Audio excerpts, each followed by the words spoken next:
Let's see. Hello, hello. Can everyone hear me? Okay, Black Rosie, I saw a wave. We're just gonna give some right for California. What's up, Mike?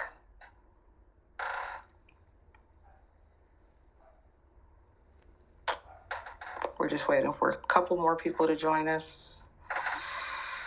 Sam, I'll make you a speaker.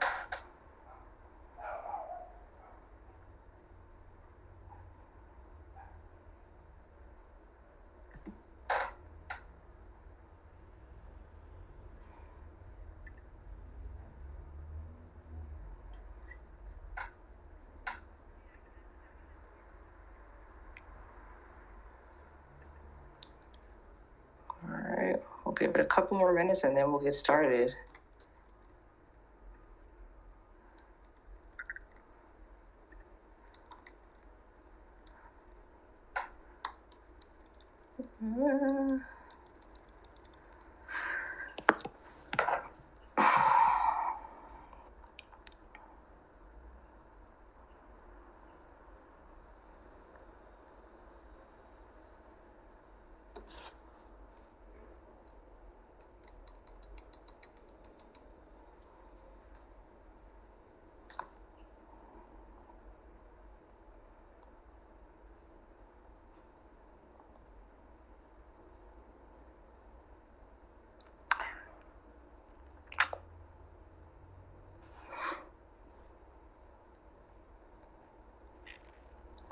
Okay, everybody. Hi.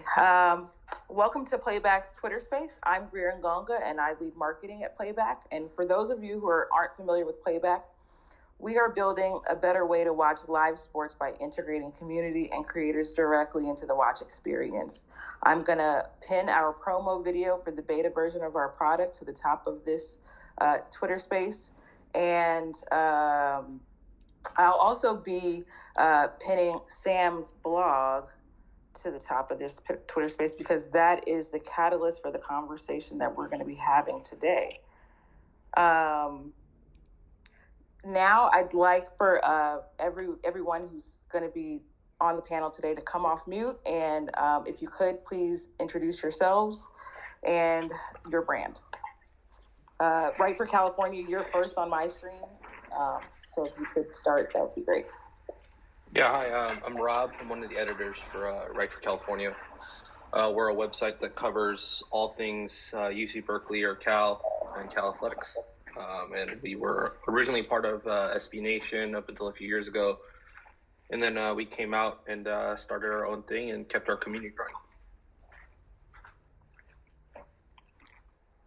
Awesome. Okay, I'm Sam. I am one half of Light Years. We cover the Golden State Warriors, general NBA, and overall shenanigans.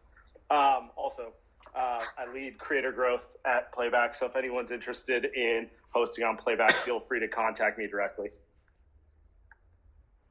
All right, and my name is Erica Ayala. I'm the founder of Black Rosie Media. We are a platform and a community that seeks to empower Black women and melanated creators in sports media.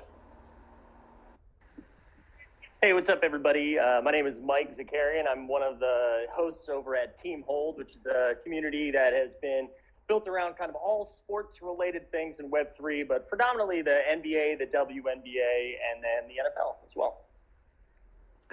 Hello, everyone. I'm Josh Nelson from Sox Machine. We cover the Chicago White Sox in Major League Baseball, which the Chicago White Sox have been a very interesting topic in the last couple of weeks. Great to chat with everyone today as we are looking to expand as far as our multimedia offerings to our audience. And we've been using Playback for a while to great success. So can't wait to share some of those stories today. All right, thanks everybody. So you guys did preliminary intros and the things you covered, but I want to know because I'm also a content creator, albeit I work with a much larger group. But I feel like everybody here, what you're doing currently, this isn't your first rodeo when it comes to creating content in sports. So I'd love for everyone to touch on like why you think you struck gold with your current thing, and just like the trial and error you went through figuring out your lane in sports media.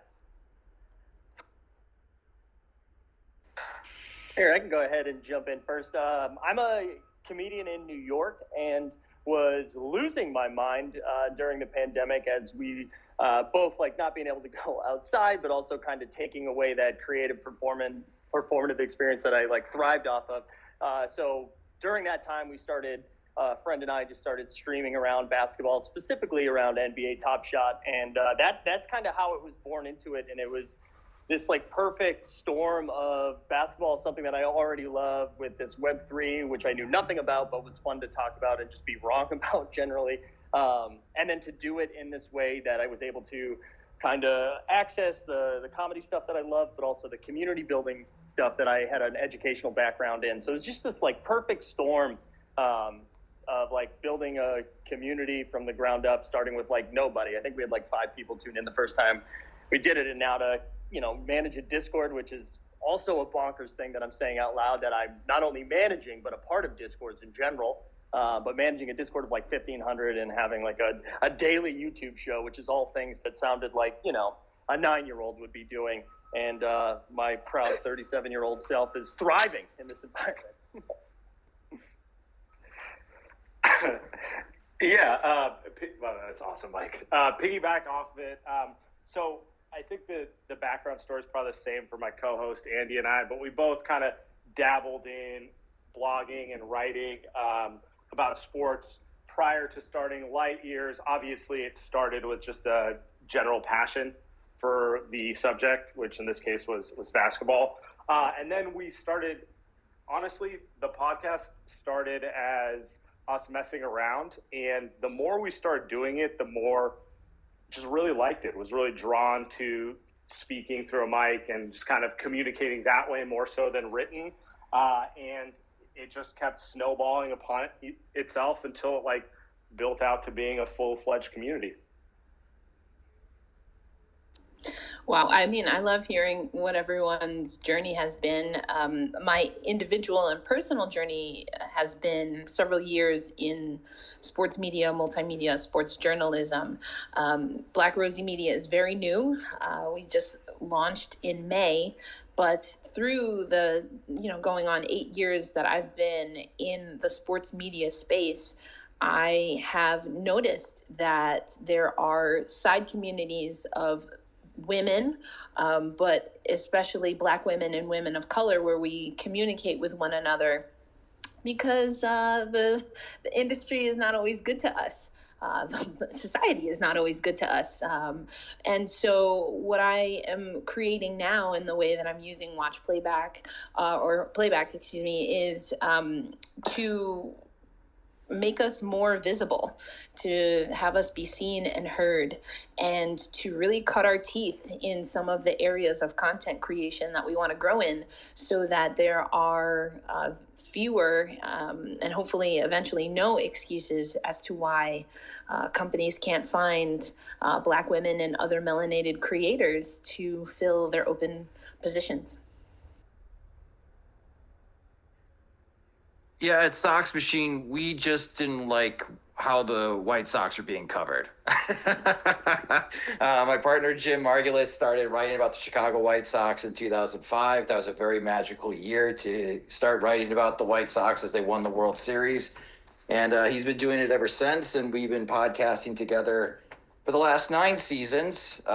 And where we are today, in the way that we're looking to grow, is that it's kind of this evolving media landscape.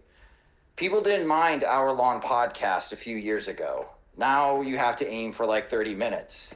And 30 minutes may be too long, thanks to TikTok and YouTube Reels, that it's getting a bit crazy that you have to try to make as many digestible media content as possible. And it's really hard to have a long conversation.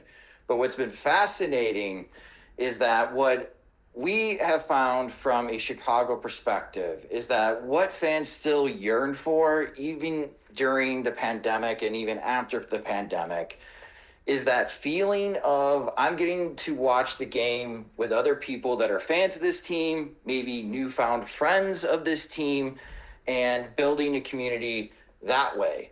So for so much of our time, it's been about content.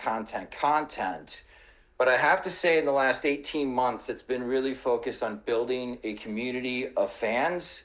And not only can that community lean on you when they need information, but they could also lean on you for fan experiences, whether that's meetups that we've done, hosting tailgates, or try to take over sections of opposing team stadiums with our road trips.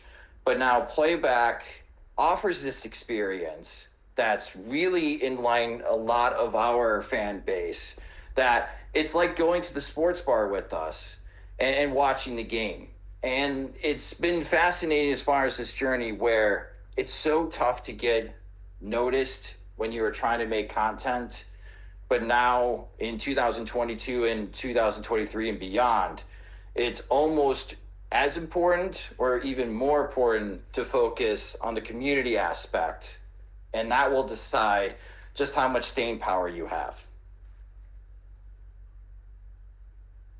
Yeah, for our end, we were a part of SB Nation, and then there was a ruling in California that basically removed all of us as writers from the site. And then we wanted to continue our community, so we launched our site over a 3-month span of March of 2020. Nothing bad happened in March of 2020, and yeah, so we started it then, and not a great time to start a sports website, but our community hopped on with us and moved over, and it's been the same. We were one of the top college sites on SB Nation, despite being such a small fan base and not one of the blue blood programs. And we prided ourselves on that with the community engagement that we always had. And so yeah, thankfully they all hopped on, and ever since then, over the last 3 years, we basically answered ourselves. So we've been trying to find more avenues to engage with our community. We recently launched our Discord channel finally, after years of trying to get all the settings just right. And then, of course, with Playback, we tried this last year or in 2020 during that season where we did live watch alongs. But, everyone was out of sync watching their streams. But with this, it's been really cool. Just even watching old games that we started right before the football season started. And so just the engagement, people just chatting about the game, their memories, the little anecdotes you get from fans that are in their 50s and 60s versus fans that are just starting out as college students. It's super cool just to see all that engagement, and yeah, just our overall community growth. Very cool. So, I mean, you kind of touched on kind of going the independent route, and like we know how challenging that can be, and like sports content creation is still, I think, an emerging niche within the larger content creation ecosystem. So, I'd love to hear from all of you, because some of you guys are team specific communities, some of you are like league specific communities, but I'd love to hear your points of view on how leagues and teams can develop better and deeper relationships with independent creators. Yeah, I could start. I'll just be real quick. For Major League Baseball, they should take a lot of notes from what the NBA is doing, because Major League Baseball is way behind everybody else when it comes to digital and very interesting ideas, especially what the NBA has been doing. And we are seeing that the NFL is going to start adopting some of those policies. So I'm going to say, from my perspective, baseball is way behind. And I think it's a lot more interesting to hear everyone chat about how their leagues are a lot more helpful. So that's an area of struggle for us at Sox Machine. And I think it starts with passion and authenticity more than anything. Like, the easiest way to connect with someone is to have an actual, authentic interest, something that the two of you are interested in. So one thing that's been really helpful in the sports content creation space, specifically team specific, if you're focused on one team, everyone who's coming to you has same interest in it. So it's like that icebreaker. It makes it way easier to kind of connect with your community members. And it is a very saturated, in some ways, sports content creation is saturated. Like there's a lot of options. You can go on YouTube, you can go on Twitter, you can go look at a blog, whatever it may be. I think people tend to search out other content creators who actually speak to them in a meaningful way. It's not necessarily about being right or being wrong, but it's more about passion. Yeah, and I'll chime in here. For us, we are not team specific or even sports specific. We are looking to cater to creators in sports, and so that's a very broad. In and of itself, it's a broad community. Where we niche down, of course, is that we're focusing on and prioritizing Black women and other people of color, regardless of their gender identity or whatnot. And so in that way, what we've done in the sports landscape is, and this will meet some of our more short-term, intermediate, and long-term goals, is we're focusing on specific sports that we know we want to grow in. So we're still new to Playback, but we've started first in the hockey community, and I see some of the hockey homies, as I like to say, that have joined us here on Twitter Spaces. So I'm grateful to them. But then also what we started to do is, because we do want to integrate the community in not just one sport and across multiple sports. And again, there's some strategy behind what we want to do in the next 2 to 4 years. We also started following the WNBA playoffs, and there are plenty of creators, and again, I see some of them in our Twitter spaces right now, that are following the WNBA playoffs, and a good thing too, because it's been fantastic so far. But what we wanted to do was encourage people who were new to hashtag WNBA Twitter, perhaps, or people who are hockey lovers but wanted to learn about the WNBA. And so that was another way that we niched down and tried to make our experience unique. But I mean, just talking about some of the challenges that we're already seeing, and that I knew existed coming in, is that not a lot of people see Black women in baseball, even though that's my first love. I'm a huge baseball fan, so I pop in the Playback rooms I'm a Mets fan. I know there's a lot of jokes on the table with that, but not this year. Anyway, and then I hop in other places just to see what the community building is like, and also by having the Black Rosie logo elsewhere, and myself and some of the other creators that we want to bring on board, we are hoping that we can continue to open up sports opportunities in sports like baseball and hockey to Black women and creators of color. So we're always down to collaborate in that way if anyone's open to that. But so that's a little bit of a challenge that is built into also our mission at Black Rosie Media. I think from the team hold perspective, where it's a little bit different because we're coming from Web3, and this is speaking very broadly and probably inaccurately, but it seems like leagues are very into Web3 when it's like, hey, we would love to take some money for both us and the Players Association, but I'm not sure if we want to partner up with other people talking about Web3. So I don't think we've gotten to that kind of level yet, but I think for what we're doing to kind of be ready, if it's whether a league or partnering up really with anyone, is just to continue to, and others have mentioned this too, about the way that we build community and to show that we have buy-in. If there's something that we believe in or that we're moving forward, a community is going to come with us. So by continuing to just kind of do the work and do good work, hopefully when the time comes, or whenever the next step is, that we are ready just from putting in the work over the last few years. Yeah, I mean, I think everyone brings really great points. From our perspective, just because we started off as a written site, and it's still the main source of where everyone goes. We just want to make sure our community has an avenue to enjoy content about Cal athletics in the form that they want. So, we have guys doing play breakdowns, and people love that. We have people doing advanced analytics, and people love that. Every person I think just absorbs sports in a different way, and a variety of sports too, because we cover university. So we have a guy who does an Olympic sports breakdown every week. And you see the comments on there, and people are just as invested in the swimming and diving program or the rugby program just as much as men's basketball or women's basketball or football.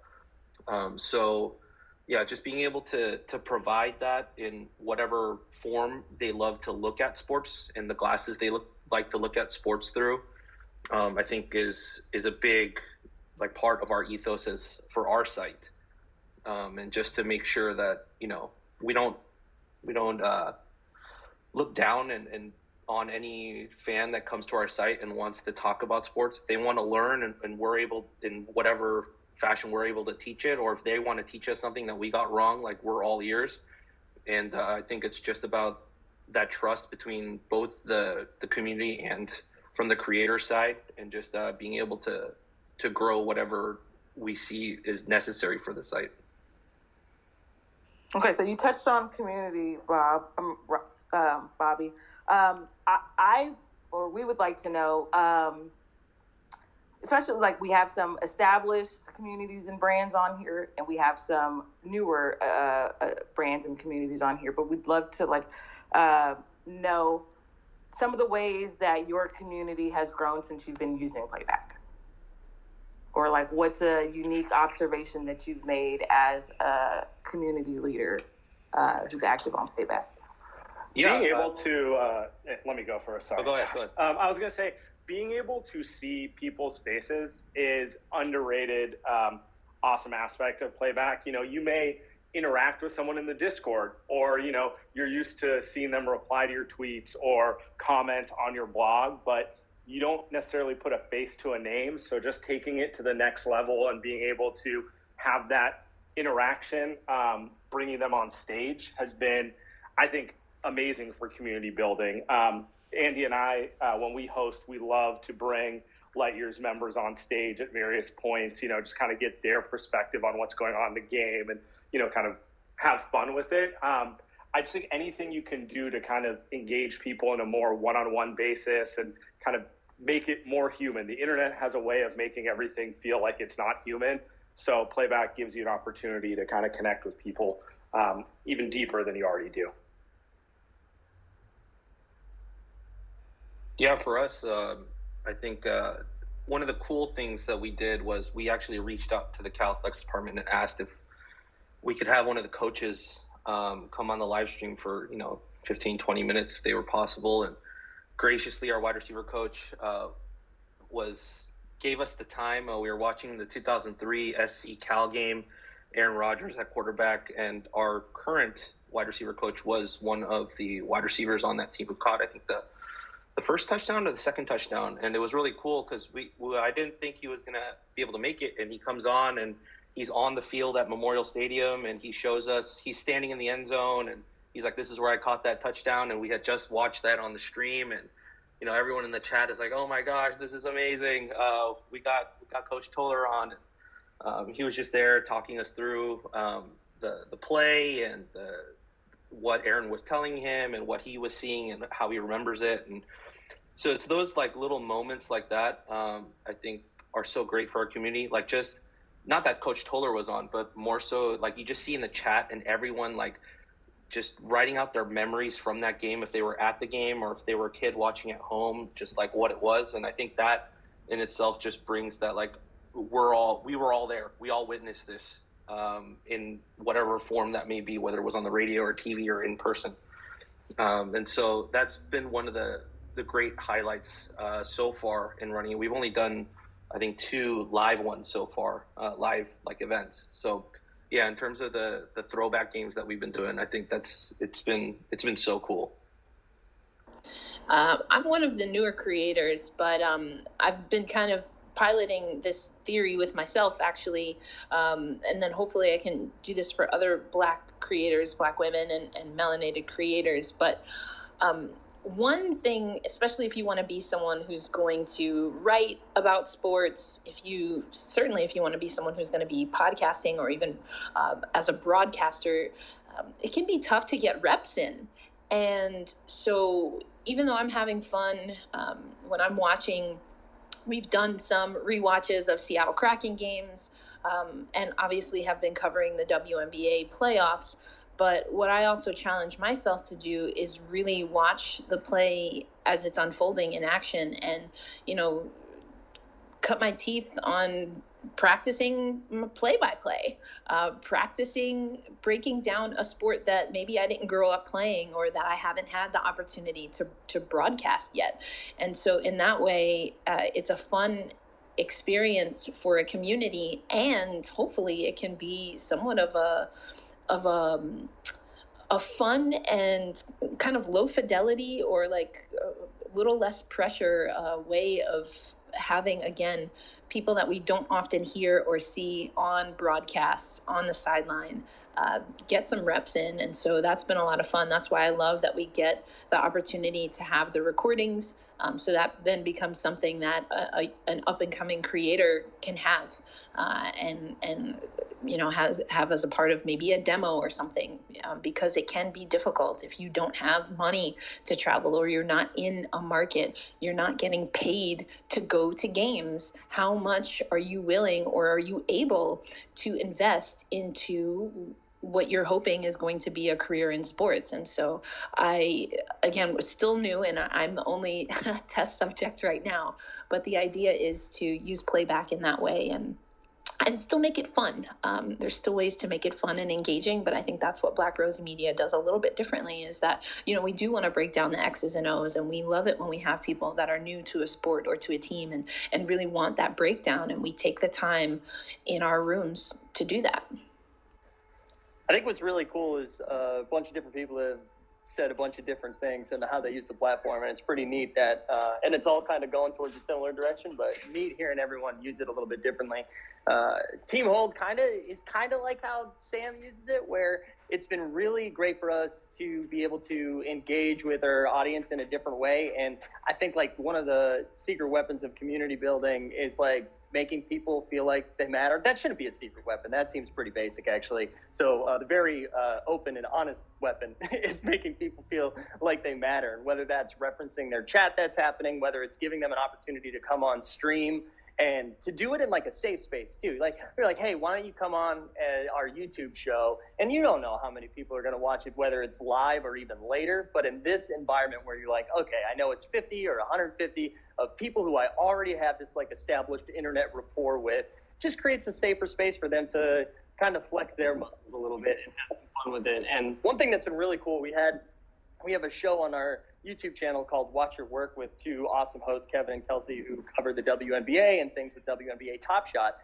And they've started doing like their own playback streams within our room as well. So it's like, and as was mentioned before, almost like a training ground for a lot of people to not only like build their own community or grow within their community, but also, you know, get on stream and have some fun with it. Our playbacks have become special events within the White Sox fan community. We already have a lot of people excited for our next one on Saturday when the White Sox are taking on the Oakland Athletics, especially when broadcasters have other responsibilities, where the play-by-play guys got to go call college football. And the color commentator's taking the week off, and you'll hear fans say, well, I don't like these commentators, but I like these guys, and they're funny, so I'm going to go watch the baseball game on playback with them, rather than listen to the commentators, and they can commentate during the game, rather than the TV broadcast. And what makes this fun, because ultimately, no matter what sport you cover, as a fan, everything amplifies during a postseason run or the run to the playoffs. And we're in this situation with the White Sox somehow still, where they still got a chance to make the playoffs. So every game matters. And that's what makes it a lot more exciting, to be able to be part or even have this opportunity to have playback, to set up these watch parties, because everyone's going to be watching anyways. Why not watch with other fans? Why not, instead of just sitting on your couch and then try to tweet with everybody, which is a very popular thing to do for White Sox games. I could join on this platform I could get some analysis from people that I enjoy getting analysis from, and I have a chat window to be chatting with everybody else. That's getting angsty and nervous about what's going to be happening on the very next pitch. And one thing that really makes Playback, I think, a difference maker moving forward, and I think this is going to crush, especially during the NFL season, is the ability to switch streams. So a good example was the White Sox had just won a game, and they're trying to catch the Minnesota Twins, but the Twins are going to extra innings against the Toronto Blue Jays. So we switched the stream over to the Blue Jays and Minnesota Twins game so we could all hate watch the Minnesota Twins game together. And all of a sudden, we had this huge boost in people because someone tweeted out, hey, now they're watching the Twins Blue Jays game. And you have all of these White Sox fans in this playback room rooting on the Toronto Blue Jays to win, to help the White Sox make up ground.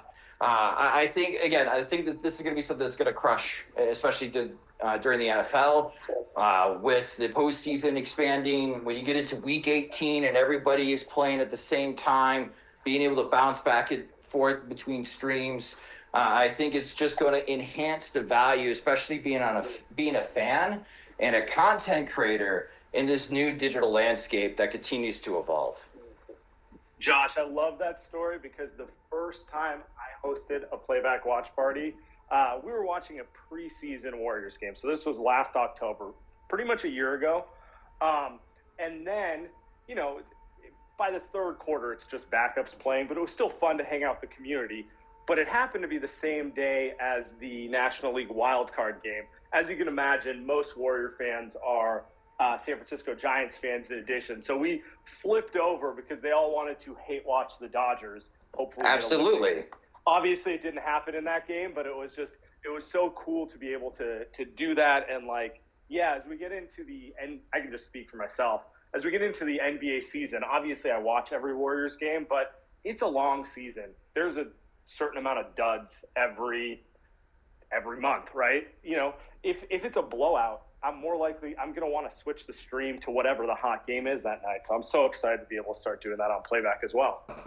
Yeah, I just want to chime in real quick here. We weren't able to use the remote function, but I mean, as someone who we're starting with Black Rosie Media because of my connections in women's sports. And just the other day, we had 2 WNBA games. We had the women's national team playing. We had the women's national soccer team playing. We had NWSL going on, and we had world championships for women's ice hockey. And so again, as I'm starting to build a community that is, I guess, maybe sport agnostic, those types of features are going to be amazing. And then it's also going to be great to be able to tap in other creators. So we just have our playback room running, and then we can tap people in and out given their expertise or whatever their passion is to kind of lead and guide that conversation. So definitely looking forward to that feature rolling out big time. You guys just gave me the greatest idea to hate watch Stanford games now, and there's no going back. Oh man, because what the other thing it does too from a sports creation side, and obviously that's what this Twitter space is for, iron sharpens iron. And to help be better at your craft, to be more knowledgeable, it does force you, especially for somebody like in our position at Sox Machine, we are team centric. We cover the Chicago White Sox, but we have been forced because of league news, like the Major League Baseball lockout recently, that you have to expand your horizons. You have to have also an eye on the entire league and what other teams are doing and what's making them more successful. And that can be tough. Like I mentioned in Major League Baseball and where they have to improve immensely in this new digital age, they have a lot of blackout restrictions. So if I had lived in Iowa, even though Iowa doesn't have a Major League Baseball team, they are blacked out from watching 6 Major League teams, which is absolutely insane. So fans have a very difficult time, or it's very expensive to be able to watch what other teams are doing. When you have something like Playback from a sports creation side, that you could leverage to be able to check in on other games or on other players. Like, everybody loves to see what Shohei Ohtani is going to be doing next. And you may Probably realize home runs in a loss. Exactly.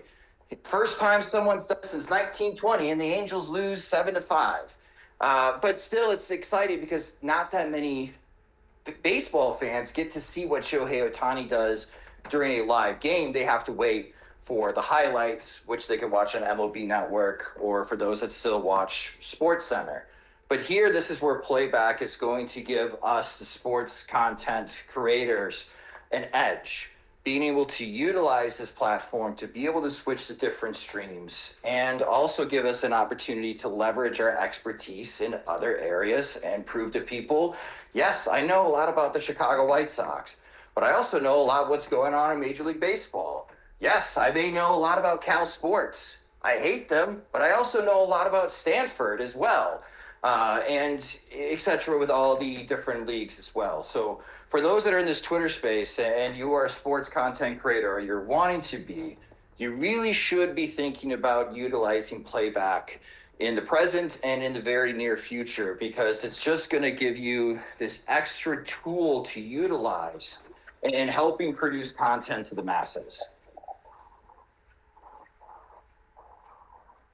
Yeah, I love that. I mean, I've kind of hinted at it, but again, going just based on my expertise or where I have connections, we're also thinking about Olympics and what that can look like for us as content creators. And so again, it's a slow roll right now. We're still pretty new, but we're starting to build expertise in a handful of major sports that are represented at the Summer and Winter Olympics. And we think that is a huge opportunity. I mean, all we need to do is look at, the US Open numbers. Obviously, tennis is a massive sport internationally, but when you have exciting games, retirements, I mean, we just had Sue Bird retire yesterday and we were watching that on Playback. These are really great opportunities to create content. Obviously, you're going to get your diehard sports fans and the people that have been following you, but you also have an opportunity to tap into a cultural moment. And we're really excited to build with Playback and leading up to those international events as well. And Erica, you actually touched on kind of like the last part, or what I want to wrap up with today is like, what is a moment on Playback that you've experienced that like fundamentally has like shifted your sports watching experience and said like, this is the preferred way I want to watch?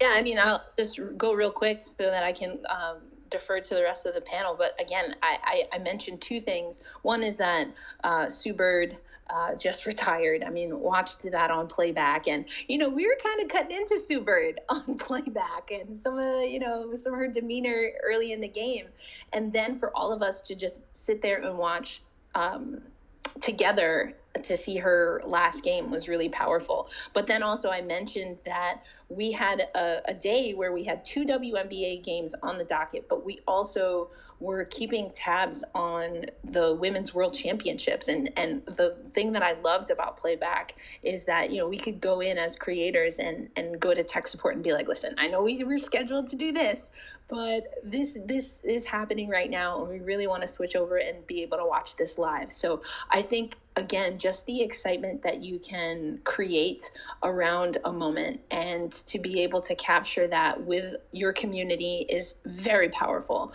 regardless of where we're from, because we had some US versus Canada people in our women's hockey Playback room, but then also having that for posterity, to use a really extra term, but having the words. Okay.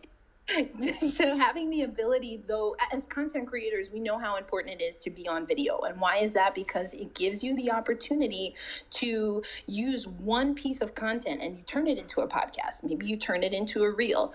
You can transcribe it and put it as part of a post. It becomes, your transcript. And so there's just so many options. And, all we're doing, I'm using air quotes here, but all we're doing is creating a space for people to love sports. And that sounds pretty awesome to me. Yeah, I love that. For me and Sam, please be cool about this. But we streamed a lot of the NBA Finals, and I'm a big Celtics fan. And I think like people like watching people suffer, and so for a group of people to see me slowly lose my mind and quickly slip into an aggressive Boston accent, I think was very enjoyable for people. But I do think you just are able to get a pretty authentic reaction from the people who are on there, and I think the community as itself responds better to that, whether versus like a cookie cutter measured thing. I mean, clearly there's some balance in there, but I think that was like a moment for me where, you know, as I was crying, I was like, oh no, this is actually good. Piggybacking off that one, I have a very distinct memory of during the playoffs, Warriors Memphis Grizzlies game 1. That was the game where Draymond got himself ejected, and so we did a watch party on Playback for that. And Draymond got ejected. It must have been the second quarter, and from that point on, just the entire room, you could just feel the frustration from everyone because they all thought the Warriors were going to lose that game. And then they ended up winning at the end with Clay making a block on John Morant. Either that or there, it was just the exuberance. I feel like it's the closest I've ever got to like watching sports, like literally in a bar with all my best friends and closest friends, like those experiences, being able to live that in a playback room. And for me, that will always stick in my mind as like why this is easily the best way to watch sports. For us, it was early in the season when the Chicago White Sox were playing on ESPN Sunday Night Baseball against the New York Yankees, and we had the playback for Game 2 of that doubleheader, and Michael Kopech was just on fire. But it was a very tight game, and then Tim Anderson hit a huge 3-run homer in the 8th inning, and to watch the chat just completely blow up with GIFs and fire emojis and people just typing all in caps, let's go! That's when I realized that this platform definitely has staying power. And as Sam mentioned, it has that sports bar feeling to it, that I'm at Buffalo Wild Wings watching this game with you, or I'm sitting right behind you in the stadium watching this game with you. That's the moment that I knew that we were sold on Playback, and we always look forward to try to set up our live watch parties, and now our fans are super excited as well to join us to watch White Sox games. Yeah, from my end, we're doing a watch along of an old Cal game from 2007. We had a friend on who was a high school football coach, and he saw a play, and he was like, "I'm going to steal that." So he starts charting it, and then he like explains it to the chat, like, you know, this is what he saw, this is the play design, this is why he's stealing it. So that moment, and then another one of our buddies is a big stat head, so he had not seen this game before either. So he went onto the Cal Bears website, found the game book, and was just figuring out the advanced analytics numbers just to give context to what was happening. And people were asking questions about like how they calculated it, like what that means in the context of the offense and historically and so on. So yeah, for us it was that moment, being able to interact with like those particular types of fans that want that particular type of knowledge. All very, very dope moments, and obviously very happy that we could help facilitate all of those emotions. That's all I have for today. I want to thank everyone for joining, especially our panelists. What you guys have been doing with the platform is awesome. I enjoy popping in all of your rooms from time to time when you guys are hosting. I also wanted to call out that I've also pinned another tweet to the top of this space, and that will take you to our Discord. Our Discord is where you can join and interact with our team and some of our creators. We post sneak peeks in there. We also have a channel called What's On in there, and then you can see what creators are watching on the platform and join their rooms from there. So encouraging everyone in here to try it out, watch a sport that you love, watch a sport that you want to learn more about. There's a lot of room on Playback to do all kinds of things. And again, thanks everybody for coming out. really good collaboration and sharing what Playback is going to do for sports content creation. And a lot of the people on stage right now are like certainly the future of what this ecosystem has to offer. Thanks everyone. Yeah, thanks for coming through and thanks for having us. Anytime.